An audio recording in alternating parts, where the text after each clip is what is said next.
प्रियजनों, प्रभु यीशु के पाक पवित्र नाम में आप सभी का अभिनंदन स्वागत करना चाहता हूँ आज शुरू की खुराक प्रोग्राम में। और आज प्रभु के वचन में से हम लोग थस्सलुनियों की किताब पहला खत जो थस्सलुनियों की कलीसिया को लिखा गया संत पौलुस के द्वारा, उसकी ओर हम ध्यान करेंगे।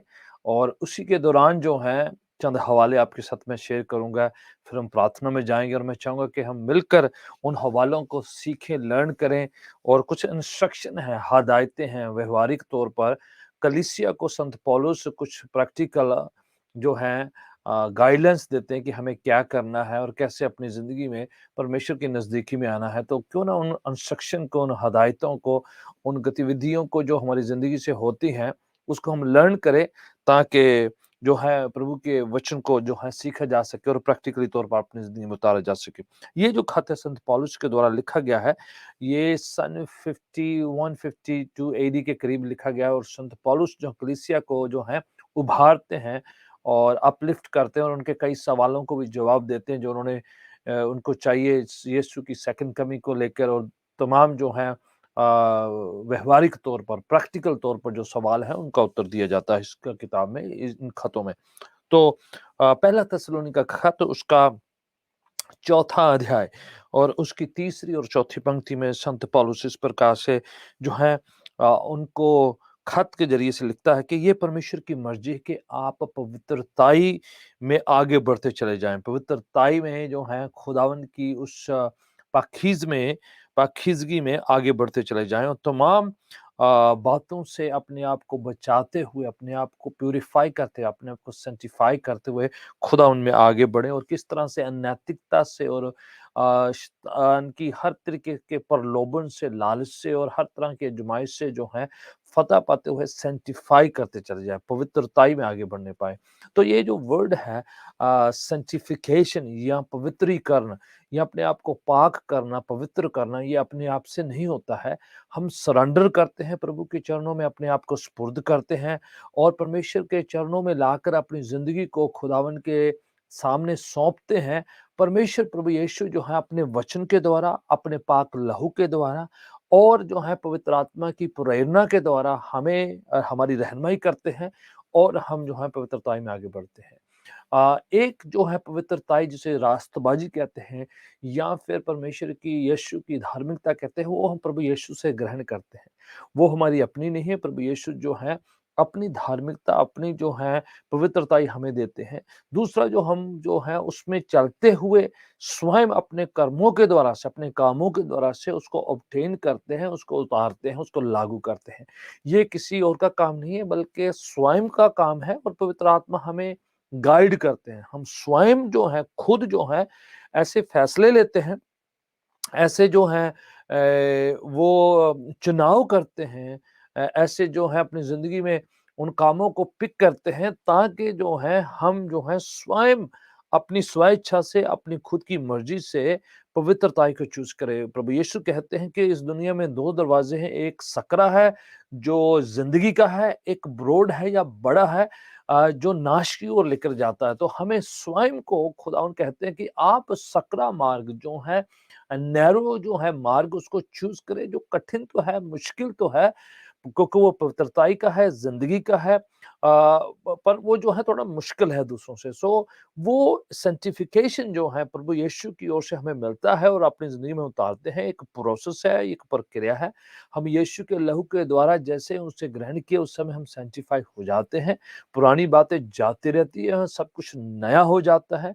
एंड उसी का दूसरा हिस्सा है कि हम लगातार सेंटिफाई होते रहते हैं, लगातार, कंटिन्यूअली जो है एक प्रक्रिया है, एक ऐसा जो काम है जो एवरी डे, एवरी मोमेंट होता रहता है। एक तो हम हो जाते हैं यीशु के द्वारा, दूसरा हिस्सा कहता है कि हम जो है होते चले जा रहे हैं, कंटिन्यू होते चले जाते हैं। पौलुस कहता है, अब जो हम देख रहे हैं वो जो आईने में, दर्पण में, शीशे में धुंधला-सा देखते हैं, पर एक वक़्त आएगा हम बिल्कुल रूबरू, सीधा, क्लियर और स्पष्ट देखेंगे। तो अभी जो कई काफ़ी बातें अनक्लियर हैं, जब प्रभु यीशु का आगमन होगा और काफ़ी बातें हमारे लिए क्लियर हो जाएँगी। सो एक प्रोसेस है कुछ बातों में हम बिल्कुल जो है ऑलरेडी पा चुके हैं और कुछ जो है एक प्रोसेस होता है, हम कंटिन्यूअली पाते चले जाते हैं, ग्रहण करते चले जाते हैं, कंटिन्यूअली पाक साफ होते चले जाते हैं, कंटिन्यूअली हम जो है पवित्रताई में आगे बढ़ते रहते हैं। सो एक प्रोग्रेसिव एक स्टेप है, लगातार होता है कि हम वो हो चुके हैं, पुराने सारे पाप गुनाह यीशु माफ़ कर देता है, पुरानी शराब हमसे दूर करता है, पुराना खाता खत्म हो जाता है। एंड देन जो है कंटिन्यू प्रोसेस में हम स्वयं चुनाव करते हुए एवरीडे जो है फैसला करते हुए उस सेंटिफिकेशन में या पवित्रीकरण में पाकीज़ा ज़िंदगी में हम आगे बढ़ते हैं, चुनाव करते हुए by faith and by choice. विश्वास ईमान के द्वारा से और अपने खुद के चुनाव के द्वारा से, ठीक है? ये लगातार होने वाला। फिर तीसरा हिस्सा इसी पवित्रीकरण का कहता है कि हम एक दिन पाक साफ शुद्ध हो जाएँगे संपूर्ण तरीके से, विच मायना ये है जिसका मायना ये है कि एक दिन आएगा कि हम संपूर्ण तरीके से ना तो दुःख होगा, ना परेशानी होगी, ना चिंता होगी, ना कोई उस समय जो है बीमारी होगी, वहाँ पर बिल्कुल साफ, शुद्ध और क्लियर हो जाएगा और वो वाणी कहती है कि हम बिल्कुल पाक साफ शुद्ध हो जाएँगे और हम जो है संपूर्ण तरीके से हो जाएँगे। That would be the when Jesus come back, जब यीशु का आगमन होगा। तो एक हिस्सा कहता है कि यीशु को ग्रहण करने के द्वारा पुराना सारा खाता खत्म है, पवित्र हो चुके हैं। दूसरा हिस्सा कहता है कि हम हर दिन प्रतिदिन लगातार होते चले जाते हैं। तीसरा आता है कि एक वक्त आएगा हम पूर्ण तरीके से पवित्र हो जाएंगे प्रभु यीशु की मर्जी के द्वारा से और उसके आगमन के द्वारा से। सो ये जो है एक प्रोसेस है, प्रक्रिया है। कंटिन्यूली बाय चुनाव हम करते रहते हैं, सरेंडर करते रहते हैं, स्पुर्द करते रहते हैं, बार-बार जो है अपने आप को उन आज़माइशों पर फ़तह पाते हुए इसमें आगे बढ़ते चले जाते हैं। सबका अपना-अपना जो है खुद का रोल है, अपना एक किरदार है, अपनी एक अभिनय है, अपना खुद का एक फ़ैसला होता है जिसमें हम करते हैं। खुद जो है उन चीज़ों से बचाव करते हैं जो हमारे लिए अच्छी नहीं है। पौलुस ख़तों में लिखकर कहते हैं कई जगह पर, उन बातों के बारे में सोचें जो उत्तम है, श्रेष्ठ है, लाभ की है, उन्नति की है, तरक्की की है, अनंतता की है, आसमानी है, उन बातों के बारे में विचार करो, सोचो, मनन करो और उसी की ओर लगे चलते रहो। सो बाय चॉइस है, पवित्रीकरण जो है एक चॉइस है, चुनाव है। ऐसा भी हो सकता है कि हम प्रभु यीशु को ग्रहण करें पर पवित्र ज़िंदगी ना जिए, तो वो बाय चॉइस है, खुदावन की ओर से उसकी मर्ज़ी के हम पवित्र ज़िंदगी जिएँ। खुदावन चाहता कि करें, पर अगर कोई चुनाव नहीं करता, खुदावन हमें ज़बरन धकेलेगा नहीं, ज़बरदस्ती हमारे साथ नहीं करेगा। हमें वो चुनाव देता रहेगा और याद दिलाता रहेगा, हमारे अंतःकरण को, हमारे कॉन्शियस को कहता रहेगा कि ये तूने गलत किया है, ये तेरे को ऐसा करना चाहिए था, यहाँ पर तुमसे गलती हुई, यहाँ पर तुम चूक गए। तो बार-बार रिमाइंडर के तौर पर, बार-बार जो है एक कॉन्शियस की से अंतःकरण में एक जो है आवाज़ सी आती रहेगी, हमें प्रिकिंग सी होती रहेगी, खुदावंद की ओर से एक हदायत सी दी जाएगी, एक प्रेरणा सी रहेगी कि हमें ऐसे चलना चाहिए। तो चुनाव हमारा होगा। परमेश्वर जो है आत्मा के द्वारा, वचन के द्वारा और या फिर जो है जो है आत्मिक प्रेरणा के द्वारा जो है काम करते हैं, जबरन ज़बरदस्ती हमारे साथ कभी नहीं करेंगे। संत पौलुस यहाँ पर कह रहे हैं, चौथा अध्याय तीसरी चौथी में, that each of you should know how to possess his own vessel in sanctification and honour. किस तरह से जो है खुद को चूज़ करना है, पवित्रीकरण में आगे बढ़ना है। तो पूरा जो है ये हवाला जो है प्यूरिफिकेशन, सैंक्टिफिकेशन, पवित्रीकरण पर, शुद्ध होने पर, पाक ज़िंदगी जीने पर है। वो जो है चुनाव करने का बात किया गया है। दूसरा अध्याय संत पौलुस के द्वारा पहला थिस्सलुनीका का खत, उसका दूसरा अध्याय, उसकी दूसरी पंक्ति और हम जाते हैं। 2 की 2 में इस प्रकार से लिखा हुआ है। मैं चाहूँगा कि हम इसे पढ़ें। But even after we had been suffered before spitefully treated as filthy, you know that you were bold in the speak in the gospel and much in conflict। तो यहाँ पर वो क्या कह रहा है कि 2 की 2 में, पहला थिस्सलुनीया 2 की 2 में वो कह रहा है कि you need to be steadfast, strong होना है।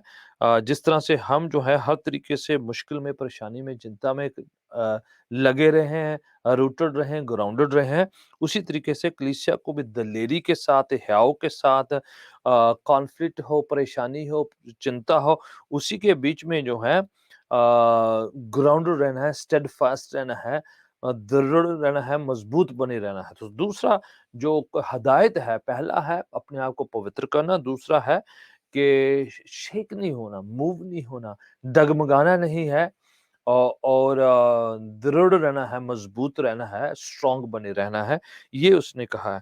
पहला थिस्सलुनीय 5 की 21 में कहता है कि हर चीज को परखा जाए, हर बात को परखा जाए, टेस्ट किया जाए और जो अच्छी हैं उसको पकड़ लिया जाए। पहला थिस्सलुनीय 5 की 21 में कहता है मजबूत होने के लिए, 5 की 21 में इस प्रकार से वो कहता है कि test all things, hold fast what is good, abstain from every form of evil।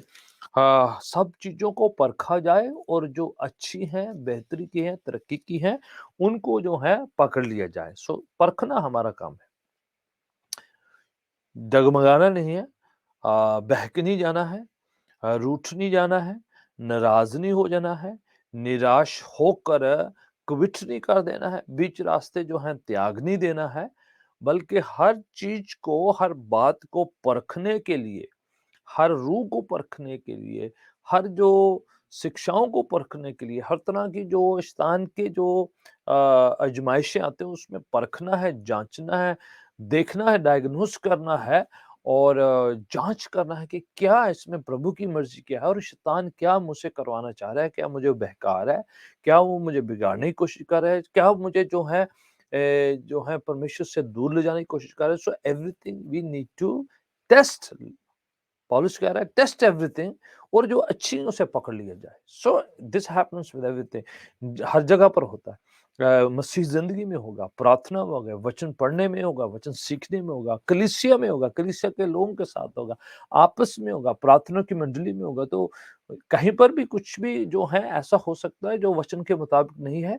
तो पॉलुस क्या कह रहा है, आपने परखना है और जो है अच्छे को पकड़ लेना है। हम कभी-कभार क्या करते हैं, देखते हैं और जो अच्छा नहीं उसको पकड़कर उसी पर लिंगर ऑन करते रहते हैं, उसी पर टिक जाते हैं या उसी को जो है इलैबोरेट करते रहते हैं, उसी से ऑफेंड होते रहते हैं और उसी को लेकर जो है हम चिंतन मनन करते हुए सोचते रहते हैं कि ये ऐसा क्यों हुआ, ये गलत क्यों कहा, ये गलत ऐसे क्यों पेश आया। सो पौलुस कह रहा है नो, नो, नो, गलत को नहीं पकड़ना है, परखना सब कुछ है, देखना सब कुछ है, जाँचना सब कुछ है, डिसर्न करना बहुत ज़रूरी है, टेस्ट करना बहुत ज़रूरी है और जो अच्छा है उसे पकड़ लेना, जो नेगेटिव है उसे छोड़ देना। यस, नेगेटिविटी आएगी, इसका मायना ये है। गलत बातें आएँगी, गलत शिक्षाएँ आएँगी, गलत विचारधारा आएँगे, गलत लोग आपके आस-पास आएँगे बहकाने के लिए, शैतान जो बैठा हुआ है हमला करने के लिए, आक्रमण करने के लिए बैठा हुआ है। But you need to discern, you need to test everything, test the word, test the spirit, test the जो है सिचुएशंस को भी टेस्ट करना है। परिस्थितियों, हालातों को भी परखना है, जाँचना है एंड देन जो अच्छा उसमें है उसको पकड़ लेना, उसे होल्ड फास्ट लिखा हुआ है। तो ये दूसरा हदायत है प्रैक्टिकली तौर पर कि डगमगाना नहीं है, बहकना नहीं है, टिके रहना है, जो अच्छा है उसे पकड़ लेना है। तीसरी हिदायत की ओर आगे बढ़ते हैं। पहला थिस्सलुनीकियों 5वां अध्याय और उसकी 18 आयत की ओर आगे बढ़ते हैं। एक और हदायत, ये प्रैक्टिकल किताब है, ये प्रैक्टिकल हदायत है कलीसिया के लिए, संगत के लिए, विश्वासीगण के लिए, ईमानदारों के लिए। सो इस फॉर अस क्यों ना हम लर्न करें प्रैक्टिकल बातें ये जो हैं कलीसिया के अंदर होती हैं, कलीसिया के लिए है, कलीसिया के वास्ते लिखी हुई है। पहला थिस्सलुनीकियों 5वां अध्याय और 18 आयत या 18 आयत लिखा है। In everything in everything give thanks for this is the will of God in Christ Jesus for you, कि हर हालत में परमेश्वर का धन्यवाद किया जाए, शुक्रगुजारी की जाए। ये परमेश्वर की मर्जी है, उसकी इच्छा है। तो इस पर मैं इनफ बोलता हूँ, इसमें इनफ हमने विचार किया इन द पास्ट, तो कि परमेश्वर की इच्छा है, परमेश्वर की मर्जी है कि हर हालत में, हर बात में परमेश्वर का शुक्रिया, धन्यवाद किया जाए, उसकी तारीफ, उसकी हम्द और सताइश करी जाए। एवरी सिचुएशन, मुझे पता है हर सिचुएशन में करना आसान नहीं होता है। जब फेवरेबल होती है, खुशी की होती है, तरक्की की होती है, कामयाबी की होती है, उन्नति की होती है, तो उस समय करना थोड़ा आसान हो जाता है। बट नॉट इन एवरीथिंग, हमेशा नहीं ऐसा होता है। कुछ ऐसी होती हैं परिस्थितियाँ, हालात ऐसे होते हैं जो नेगेटिव होते हैं, जो विरोध होते हैं, जो खिलाफ होते हैं, जो हमारे उलट होते हैं, उस समय शुक्रगुज़ारी जो है इतनी आसानी से नहीं होती है। बट हदायत ये दी गई है कि हर हालत में, हर परिस्थिति में परमेश्वर का धन्यवाद किया जाए, ताकि उसमें भी रहकर परमेश्वर की रज़ा को, उसकी मर्ज़ी को, उसकी इच्छा को उसकी संपूर्ण इच्छा को जाना जाए कि इसमें रहते हुए हम क्या क्या सीखना है, इसमें रहते हुए प्रभु हम मुझे क्या टीच कर रहा है, इसमें रहते हुए प्रभु की क्या सिद्ध मर्ज़ी क्या है, प्रभु क्या चाह रहे हैं कि मैं करूँ। सो उस एटमॉस्फियर में, उस परिस्थिति में भी प्रभु ने हमारे लिए कुछ अच्छा रखा होता है। यहाँ हमारे लिए एंड रिजल्ट जो अच्छा होगा। वाणी कहती है जो परमेश्वर से मोहब्बत रखते हैं उन सब के लिए उनके लिए सारी बातें मिलकर भलाई को पैदा करती है। सारी बातें चाहे नेगेटिव है, चाहे पॉजिटिव है, चाहे जो है वो हमारे सामने इतनी अच्छी नज़र नहीं आती हैं, बट एंड ऑफ इट उसका अंत जो है हमारे फ़ेवर में या हमारे लिए भलाई पैदा ही करेंगी, ये बात सोच लेना। यस, उसका प्रोसेस कई बार इतना आसान नहीं होता है, प्रोसेस कई बार हार्ड होता है, मुश्किल होता है और प्रोसेस में हम जो है दुःख उठाना पड़ जाता है, मुसीबत उठानी पड़ जाती है, गवाहियाँ तभी बनती हैं जब आप और मैं जो हैं मुश्किल या कठिन हालातों से गुज़रते हैं, बट जब वो गवाही बन जाती है उसका एंड रिज़ल्ट बहुत ही अच्छा होता है, फ़ेवरेबल होता है, अच्छाई का होता है, कृपा का होता है, अनुग्रह का होता है, फ़ज़ल का होता है। सो वही ना उसमें भी सब्र के साथ बने रहें, टिके रहें और खुदावंद से कहें, खुदावंद अपनी पाक मर्ज़ी मेरी ज़िंदगी में पूरी कर, अपनी इच्छा मेरे अंदर जो है पूरी कर। Do your perfect will in my life और मुझे गाइड कर, मुझे लीड कर, मुझे सिखा। All that you have to do just do God. तो उस समय जो है परमेश्वर की परफेक्ट इच्छा हमारी ज़िंदगी में पूरी होगी। सो लर्न करना लिखा है हर हाल में, हर परिस्थिति में हर तरह के सिचुएशन में परमेश्वर का शुक्रिया अदा किया जाए। प्रैक्टिकल, व्यावहारिक फिर टीचिंग है ये जो है हमारे लिए है। एंड देन उसके ऊपर का हिस्सा जो है 5 का 17 कह रहा है 16 और 17 दोनों पढ़ते हैं 16 और 17 पहला थिस्सलुनीके 5वां अध्याय 16 और 17 16 एंड 17 लिखता है रिजॉइस ऑलवेज हमेशा आनंदित रहो। ठीक है? फिर से जो है ए बाय चॉइस है ना? खुश रहना आनंदित रहना एक कमांड है यहाँ पर, एक एक्शन है एक चुनाव है।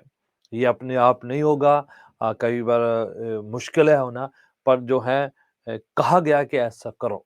You know be happy, be joyful, rejoice ये होगा नहीं, ऑटोमेटिक नहीं है जो है बट जो है चुनाव करना पड़ेगा। नहीं कि इस हालात में, इस मुश्किल में, इस परेशानी में मैंने खुश होना है मैंने खुदा उनका धन्यवाद करना है और मैं जो है बाय चॉइस जो है अपने आप को परमेश्वर के सुपुर्द करके जो है I have to rejoice, I have to be joyful because the Lord is in control कि परमेश्वर सारी बातों को अपने कब्जा में, अपने कंट्रोल में, अपने नियंत्रण में ले रखा है और मुझे पता है वो मुझे जो है छोड़ेगा नहीं, मुझे त्यागेगा नहीं और बाय चॉइस करना पड़ेगा। ये जो है चुनाव है ये जो है हमने सीख लेना है। दूसरा हिस्सा इसका 17 वर्स में है प्रे विदाउट सीजिंग बिना रुके निरंतर प्रार्थना करते रहें। यस, कई प्रार्थना तुरंत जो है जवाब लेके आ जाती हैं, कहीं के लिए कुछ देरी होती है, कहीं के लिए बहुत देरी होती है। सो बट लिखा है प्रोसेस में जब सारा प्रोसेस चल रहा है उसमें जो है लगातार कंटिन्यूअली निरंतर प्रार्थना करते रहें, बिना रुके प्रार्थना करते रहें। कीप डूइंग बीच रास्ते छोड़ना नहीं, त्यागना नहीं है, दूसरों के साथ कंपेयर नहीं करना है। कइयों की परिस्थिति फ़र्क होती, कइयों का तुरंत जवाब आ गया या उनको तुरंत गवाही मिल गई या उनके अंदर जो है खुदावंद ने जल्दी से काम कर दिया। सो उनको देखकर आप निराश, मायूस ना होएँ। आप अपना काम करते रहें, आप अपने ईमान को पकड़े रहें, अपने खुदावंद के साथ लगे रहें एंड देन वाणी कह रही है, लगातार उस प्रोसेस के दौरान, उस वेटिंग पीरियड के दौरान, इंतज़ारी के टाइम जो है प्रार्थना करते रहेंगे। Without any stoppage, without any जो है हिंड्रेंस जो है बिना रुके जो है कंटिन्यूअली लगातार दुआ करते रहें।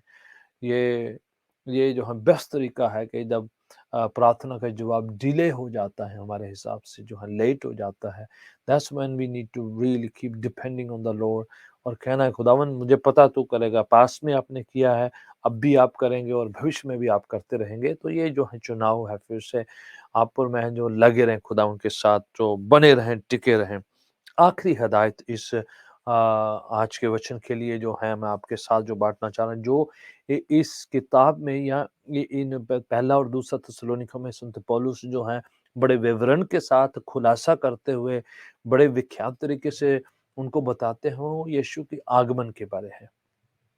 यीशु के आगमन के बारे में खास खुलासा दिया है, बताया है कि कैसे उनकी आगमन होगी, कैसे-कैसे डिस्क्रिप्शन क्या है, तो सेकंड कमिंग को लेकर है। पहला थिस्सलुनीका उसका पहला अध्याय और उसकी 10वीं आयत से लेकर हम पढ़ते हैं। बहुत ही जो है ये जो सवाल जो है इसका जवाब दिया है पौलुस ने बड़े ही विवरण और खुलासे के साथ। मैं चाहूँगा कि आप और मैं इसको लर्न करें। इस तरह से लिखा है पहला थिस्सलुनीका पहला अध्याय उसकी 10वीं आयत में, to wait for his son from heaven whom he raised from the dead even Jesus who delivers us from the wrath to come. लिखा है कि यीशु मसीह हमें उस रात से छुड़ाने आ रहे हैं और इंतजार किया जाए। सेकंड कमिंग के बारे में लिखा है कि उसका उम्मीद करी जाए, उसके बारे में विश्वास किया जाए, उसके बारे में जो है एक एक यकीन किया जाए, भरोसा किया जाए। 2 की 19 में लिखा हुआ है, let me read for you, आपके लिए मैं पढ़ना चाहूँगा। 2 की 19 में इस प्रकार से लिखा हुआ है, For what is our hope or joy or crown of rejoicing? Is it not even you in the presence of Lord Jesus Christ at his coming? For you are our glory and joy. वो कह रहा है कि यीशु के आगमन के time आप लोग जो प्रभु में मजबूत हो रहे हैं, बने रहें, टिके रहें, आप हमारी महिमा का एक मुकुट के समान हैं और आप जो हैं उसी जो है जो है प्रभु के लिए इंतज़ार करते रहें, उसकी प्रेज़ेंस के लिए। So again and again chapter 1 4 verse 17 3 की 13वीं पढ़ लेते हैं। ये जो है पूरा जो है किताब जो है सेकंड कमिंग कैसे होगी और किस तरह से उस समय हमें सब्र करते रहना है। कहता है, ही may establish your hearts blameless in holiness before our Lord Jesus Christ। कि कमिंग के टाइम संत लोग जो हैं अपने ईमान, अपनी निष्ठा जो उसमें बनी हुई है हमारी है, उसमें प्रभु आपका हृदय को टिका के रखे, बना के रखे, ठहराव उसमें लाके रखे कि आप और मैं बहके नहीं, गुमराह ना हो, फीके ना पड़े, ढीले ना पड़े, निराश ना हो, मायूस ना हो। So that's what he is saying again and again जो है 5 की जो है 23 भी पढ़ते हैं। इसी में पहला थिस्सलुनीके 5 की 23 कहता है, now the God of peace himself sanctify you, फिर से complete that your soul body and spirit be prepare blameless at the coming of the Lord. कि आपका रूह, जिस्म और जान तीनों चीजें खुदावंद के सामने निष्पाप, बिल्कुल निर्मल जो हैं, तैयार रहे प्रभु यीशु मसीह के आगमन के तक जो है। शरीर भी जो है हमें सैंक्टिफाई प्यूरिफाइड करके रखना है, तैयार करके रखना है, क्योंकि उसका मक़दस है, पवित्र आत्मा का हैकल है, प्रभु यीशु के रहने की जगह है, उसका मंदिर है। एंड मस्तिष्क जो हमारा दिमाग, ख्याल, सोचे, विचारधाराओं में भी हमें पवित्रीकरण लेके आना है कि ऐसी विचारधारा ना आए जो अशुद्ध हैं, जो नापाक है, जो वचन के खिलाफ है, ऐसा ना हो। अपनी रूह को भी बचा के रखना है, अपने हृदय को गार्ड करना है, प्रोटेक्ट करना है, उसकी रक्षा करनी है, उसकी हिफाजत करनी है कि कहीं ऐसी बात उसके अंदर ना आए जो हमें जो है अपवित्र कर दे या उसके आगमन के टाइम हम उसके क्वालिफाई ना हो उसके साथ जाने के लिए। पहला थिस्सलुनीका 5वां अध्याय उसकी 6ठी आयत भी पढ़ते हैं। पहला थिस्सलुनीका 5 की 6 इस तरह से लिखा, therefore let us not sleep, आए फिर सो ना जाए कहीं रूह में, as others do, but let us watch and be sober. यीशु के आगमन के टाइम, उसकी इंतजारी के दौरान, उसके अपेक्षा करते हुए, उम्मीद करते हुए, आशा करते हुए हम कहीं सो ना जाए रूम में, कहीं जो है ऐसे ना एक्ट करने लगे कि कभी नहीं आने वाले वो प्रभु, तो हम जो है अपनी मर्जी से फेथलेस लाइफ जीने लग जाएं। सो वो कह रहा है कि अपने आप को जो है टिका के रखें, संभाले रखें, गार्ड करें अपने हृदय को, अपने दिल को, अपनी जो है रूह को जो है प्यूरीफाई करके रखे, जिस्म को भी प्यूरीफाई करके रखे। रोमियो के खत उसके 12 अध्याय में संत पौलुस लिख के कहते हैं कि अपने शरीरों को, अपने बदनों को खुदावन के सामने ज़िंदा बलिदान कुर्बानी करके चढ़ाओ। ये आपकी रूहानी इबादत है, रूहानी बंदगी है, वर्शिप है, आराधना है। तो शरीर को सैंक्टिफ़ाई करने के लिए, मस्तिष्क को, ख़्यालों को सैंक्टिफ़ाई करने के लिए और रूह को पाक साफ शुद्ध रखने के लिए खुदा हमें कहा है। तीनों चीज़ें जो हैं, ऐसा ना हो कि हम सोचे कि ये जो है किसी और का काम है। नो, ये पर्सनल स्वयं का काम है कि कंटिन्यूअली सरेंडर करना, कंटिन्यूअली बिलीव करना और लगातार जो है इस प्रोसेस में अपने आप को स्पुर्द करते रहना कि ही इज़ कमिंग बैक, खुदावंद यीशु जल्द आ रहे हैं। हमें जो है हिसाब देना होगा, हमें जो लेखा देना होगा, हमें जो है अपने आप को प्रिपेयर करके रहना है, हमें जागते रहना है। इसी हवाला हमने पढ़ा है कि हम कहीं सो ना जाएँ। 10 कुँवारियों की जो है एग्ज़ाम्पल देकर भी बताया गया प्रभु यीशु के द्वारा कि 5 जो सो गई थी, जो मूर्ख थी, और 5 जो हैं बड़ी सयानी थी कि वो जागृत थी। इसी तरीके से जो है कलीसिया को जो है जागृत रहना, बेदार रहने के लिए कहा गया है कि रूह में कहीं हम ठंडे ना पड़ जाएँ, निराश ना हो जाएँ और गिव अप ना कर दें, सेटल से ना हो गए कि ऐसा कभी होने का नहीं है। We need to not only just believe but also in action, उस बात को बिलीव करते हुए क्रिया में, कर्मों में जाहिर करना है कि यीशु का आगमन है। हमें एक्शन लेना है, रूह में जागते रहना है, प्रेरित रहना है। इसलिए हमें अपनी साक्षी दूसरों को बताना है, ये जानते हुए कि उसका आगमन, जो उसका आना जो है नेड़ा है, बिल्कुल करीब है, बिल्कुल नज़दीक आ चुकी है। He is coming back. Book of revelation भी हमें बार-बार याद दिलाती है कि वो जल्द आ रहा है और हर एक आँख उसे देखेगी। सो दिस, ये बात हमें कही गई है कि वो सबके सामने विज़िबली तौर पर आएँगे, सब उसे देख पाएँगे और जो आर्क एंजल, जो महादूत, जो फरिश्ता है, उसकी तुरही नरसिंगा फूँके द्वारा के द्वारा से उनका आगमन होगा। And it's going to be very, very open. ये बिल्कुल जो सबके सामने होगा, ज़ाहिरी तौर पर होगा, वर्ल्ड वाइड होगा और जो है सब उसे देख पाएँगे। ये छुपकर अचानक से सीक्रेट कमिंग नहीं है, बल्कि सबके सामने है, विज़िबली तौर पर दिखाई देने वाली है और महान दूत की तुरही फूँकी जाएगी, नरसिंगा फूँका जाएगा। ये आवाज़ के साथ, शोर के साथ बादलों में यीशु का आना होगा और जो है, जो प्रिपेयर्ड है उसके साथ उठा लिए जाएँगे। तो हमें जो है इस बात के लिए अपने आप को प्रिपेयर करना है कि यीशु आ रहे हैं, उनकी आगमन हो रही है। वो जो है अपनी कलीसिया को लेने आ रहे हैं। उन्होंने कहा है, मैं जा रहा हूँ, आपके लिए जगह तैयार कर रहा हूँ। अगर ऐसा नहीं हो तो मैं कह देता हूँ मैं जा रहा हूँ, तैयार कर रहा हूँ जगह, मैं आपको जल्द वापस लेने आ रहा हूँ। सो ये हमें कहा गया है, ये हमें ऑलरेडी हदायत दे रखी है, हमें सिखा रखा है कि ये बात को सोचते हो कि हम परमानेंट हमेशा ज़मीन पर रहने के लिए नहीं बुलाए गए हैं। यस, ज़मीन पर हमें किरदार है, निभाना है, हमें अपनी भूमिका निभानी है, हमें अपनी गवाही देनी है, हमें पवित्रता से चलना है, अपनी बुलाहट को पूरा करना है, परमेश्वर के साथ जो है अपनी निष्ठा को कायम रखना है, पवित्र ज़िंदगी में बने रहना है और जहाँ कहीं भी हम हमें प्रभु कहता है कि उस रज़ा में, उस मर्ज़ी में बने रहें, चाहे मुश्किल है, चाहे परेशानी है, टिके रहें, वचन पर आधारित ज़िंदगी जिएँ और सबकी परिस्थिति एक जैसी नहीं होगी। कइयों की गवाही जो है इमीडिएटली हो जाती है, कइयों की प्रार्थना में कुछ देरी हो जाती है, रिगार्डलेस कहीं पर भी हो, ये जानें कि प्रभु को सब पता है, जानते हुए कि उसने एंड रिज़ल्ट जो हमारा अच्छा रखा हुआ है, उसने हमारे लिए अच्छी योजना बना के रखी हुई है। जो उस पर यकीन, भरोसा, ईमान क रखते हैं, उनके लिए सारी बातें मिलकर भलाई को, अच्छाई को, बेहतरी को, उन्नति को पैदा करती हैं। परमेश्वर आपके साथ है, परमेश्वर आपके संग है और ही विल हेल्प अस। अगर आपकी प्रार्थना में रुकावट है, तो जानिए प्रभु को पता है इस बात के लिए। अगर आपकी प्रार्थना का उत्तर हो गया तो उसका मकसद है और चाहता है कि आप गवाही को बाँटें, साक्षी को दें, दूसरों को बताएँ कि वो जल्द आ रहा है, इसलिए वो हमें चिन्ह चमत्कारों से आगाह कर रहा है, रिमाइंड कर रहा है, सावधान कर रहा है, प्रिपेयर कर रहा है।